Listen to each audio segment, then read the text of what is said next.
Game of the day. Lynn, you want to play some Halo with Papa? Daddy, I can't right now because Lovely, she's having a crisis. She pooped. What? Uchi, did you poop on a carpet? No, Daddy, it's not them. It's my virtual pets. Virtual pet? Yeah. What about your real pets? They're okay. But anyway, these guys are amazing. This is the Tamagotchi, which means American, and this is the new Sanrio Tamagotchi meats. So this is the new Japanese one. Interesting. You'll have to tell me more. I will. Okay, so first off, what is a virtual pet? Well, a virtual pet is something that you take care of, and it's like a little creature that you take care of, raise, feed, make sure it's on the bed on time. You feed it, you bathe it, and if you've taken care of it very well and you made sure it's always happy, then you'll come out with the final character. It'll either be the cutest one that you can get, or you get, because you didn't take care of it very well, so it turned out ugly. Yeah, so that's kind of the objective of the game. Yes. Is the cuter the creature, the better. Yes. Okay. Makes a little more sense now. What do you have in front of you? Well, this is an old Tamagotchi, and as you can see, it's very small, and it's very, yes, I remember those ones. And as you can see here, that it's very small. It's a very small screen, and it's still in the egg position. And if you hit the buttons more, it will finally turn into the little baby. Okay, yeah, so it's not being played right now. It's like Yes. ready to be played. And then we have For comparison's sake. This is the McDonald's response to the Tamagotchi craze, and as you can see, it's very detailed, and it looks like this owner did not take very good care of it. It is in the teenager snake before it's an adult, and let's see what this one can do. It's got the small light, Which was still pretty cool for a Happy Meal prize. Of all and then things. if you turn this on, you can kind of see the icons going on in the picture. Mm-hmm. And then next up, It's funny that the Happy Meal prize is bigger than the real it's a lot device. fatter. Sweet. Cool. And this one we have from Sega. It's a little downloadable cartridge, and it we put this in here because it's still a handheld device. Right. Yeah, I threw that in because I thought it was interesting. I found that amongst my junk was a still packaged VMU from Dreamcast, and it had virtual pets and little games you could download to it. Oh, fun. And you could use these little buttons and waste batteries. Not that they were any fun or anything, but this stupid little VMU thing goes for a lot right now. I think it'd be hard pressed to find it for $10 now. Yes. But back in the day. Well, that's a great intro. Thank you. Okay, so we've talked a little bit about where virtual pets came from and their history. Tell me more about this one. This is the new Tamagotchi that came out recently, a couple of years ago. And I'm playing with it since Christmas. And it's in comparison to that one, it's a lot bigger. Wow, look at that. Oh yeah, no comparison, right? And I'll turn it on for you. And it's still got the classic beeping sounds. And let's go pick it up from its mom and dad. This one is in the child stage. I had recently just had twins. And yes. And this is mine, the fat one. And I recently married kind of the dog. And I was super excited. Those can't be their real names. Use the gotchi names. Well, every gotchi name starts with the chi at the end. And I named that one, I think I named it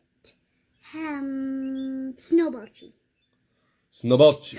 Oh, now I get to see them with their next stage. This will be exciting. Oh, we got something cool. Oh my gosh, I'm so scared. They're going Super Saiyan? What's going on there? Well, this, I think they turn, oh my gosh. They turn into ducks. What the heck? And they got some straight cash, son. They got some cash for transforming. Oh gosh. That's good if they're the duck, because that means they had multiple happiness meters. So Okay. it's apparently not the best one, but see, that's the parents of the one I married and the parents of mine and their kids. Wow, this is so much more detailed and intricate, frankly interesting, than the goofy virtual pet that I had. This is the pet that they had. This is their pet. You can put an item outside and when Pets got to be pets, son. That backlit screen actually turns out pretty good. I can see pretty good footage of it. Great. And it's really easy to see. There's so many stuff you can do with it. There we go. Interesting. And as you can see, their happiness meter has gone up quite a bit from staying at their parents' house, and that's my money meter, and I'm in generation 11. Right, because the name of this, or the objective of this game in particular is kind of figuring out which ones you want to breed. Yeah, you marry and breed and kind of breeding your like pets, mutating them. and what gene you really wanted to keep on going. I'll show you my family tree. I have right here. As you can see, this is generation 11, and I've married a lot of fat ones because I love that gene. I've kept it going for quite a bit of generations now. The fat ones. And I actually married the robot, which kept on this. See right there, now it had this little spring. And I had that first generation since Gen 1. What a fascinating toy. It's part tool to teach kids responsibility. It's part almost science lesson. And talking about genes and hereditary lineage.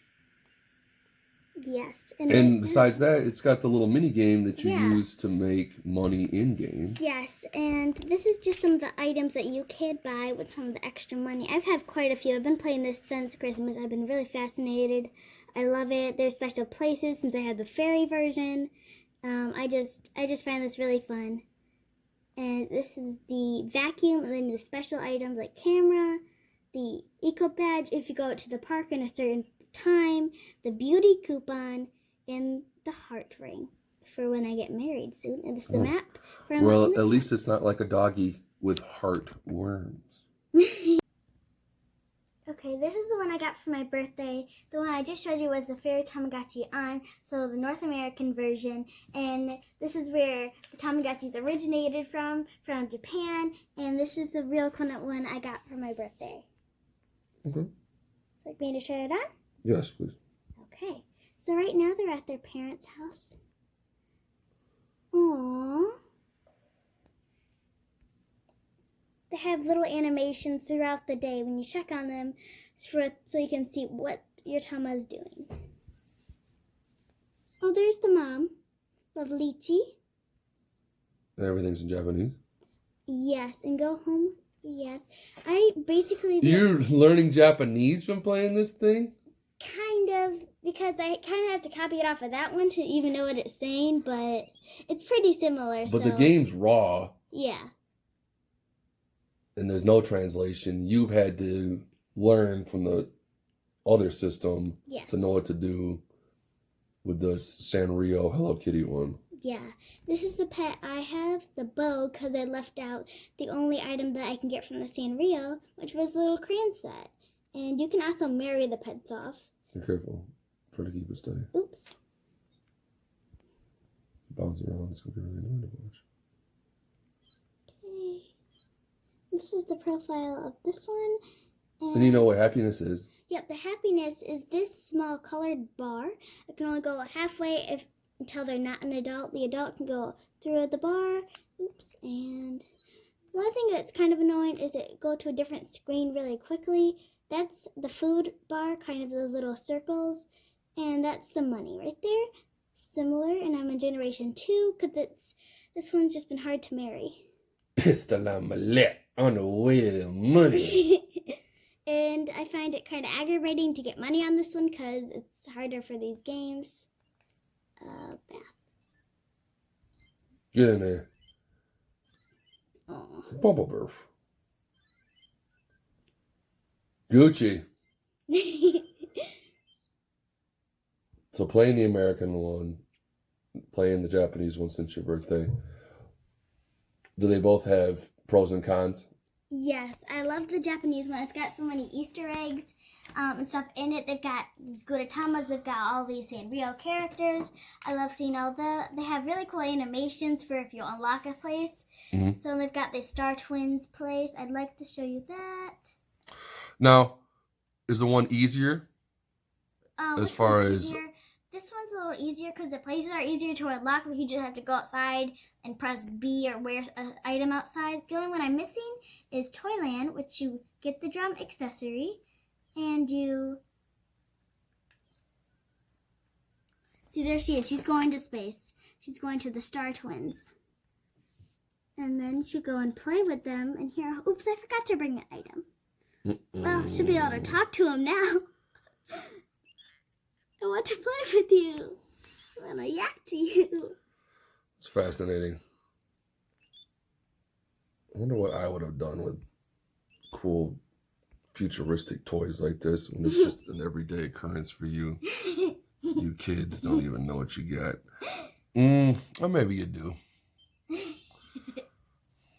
If it's just what you've always grown up with, then it's not all that awesome. It's just life every day. Yes, that is true.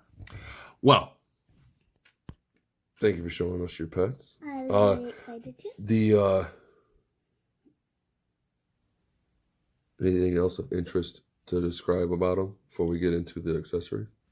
Well, anything to describe about them, as you can see in this backdrop, that's not the one that you started off with. You started off with the plain background, which I noticed that were different between the On and the Meats, because the Meats is Japanese and it had a different living room, the free one, and then this one did. So, and this one has special stuff since it's got the Sanrio, it's got the Hello Kitty items, and this one's got really special places that you can only get in the Japanese Sanrio Meats. So I thought that was super interesting. They had a lot of fun with that. Oh, very good. Done some history, some modern gameplay footage. Now, nothing in gaming is as cool as when you're a cool guy with the cool guy accessories. Oh, that's super fun. And they are not lost on this craze, so let's talk about some of those. So on my Sanrio, I actually got the official Japanese Sanrio lanyard that you put on the top. It's got all the characters, and it says Tamagotchi plus Sanrio. Oh, yes. A match made to bank yen. This is the package that it came with. It's pretty interesting. It's got all these details, and it came with the cards. Mm-hmm. I had quite a few on here. I put my Lillian, and it's got... Okay, these are the ones that you chose. Yeah, they've got some of the extra little characters on here. It's got the Hello Kitty, that's Levichi. I love Levichi. She's like my favorite. That's why I have a bunch of tags and stuff of her. Oh, okay. And what's this thing? This is the Sanrio box. I thought this was so interesting that it was an import from Japan, that they had a cute letter that came with it. They were like, thanks for selling. It was a cool experience to actually get one of the official boxes. And not available here. You had to import it. Yes. So I wanted this since like the day I heard about it. Cool. So that was interesting. Major props for Mommy for getting that for you. And then this is the... what's in this little box? Oh, this is all the tags that it came with for both of the sets. Okay, so you could customize your lanyard. Yeah. And I got a couple of these. They gave you like 50 of them, just each little set. So we've got all these different characters. It's such gotchi swag. Yes, and this little green guy you might have seen a couple times, his name's Kuchi Pachi. Kuchi Pachi. He's got the big lips, and he's not the one that you'd want to get. He's not the cutest one, but oh, there's my dude right there. He's always on the fan art. There's my Karopi. Oh, Karopi. I love Karopi. He's adorable. Macarope. What about that Batsmaru? Batsmaru. They should have had something. They should have. I thought I saw one of Batsmaru. They gave me quite a bit of cards. You got tons. They've got the. Well, you got a lot of options, right? Yeah. And then there was the little instruction the booklet, but guide. it's in Japanese, so like, it's more of a collectible thing than Yeah. useful. But They have some little bit of details of some of the pictures on here, but so in closing, what do you recommend for anybody that's interested in starting a either vintage or new Tamagotchi virtual pet? well, I'd start off with make sure you look it up like the care guides, because sometimes there'll be some shortcuts. For example, if you're trying to start an old one and it starts beeping, that means it wants for attention. And if it beeps too much, you could start off with the ugly one. But if you're starting to new on or meets, I'd start with on, because it'd be a lot easier to add on a new one so you know what's going on. And I'd say get the cute one. Very good. Well, I learned a lot today myself. This has been a fascinating retrospective of the old virtual pets and how they exist today, Yes. evolving, almost like what you do in the game. Yep. Bye.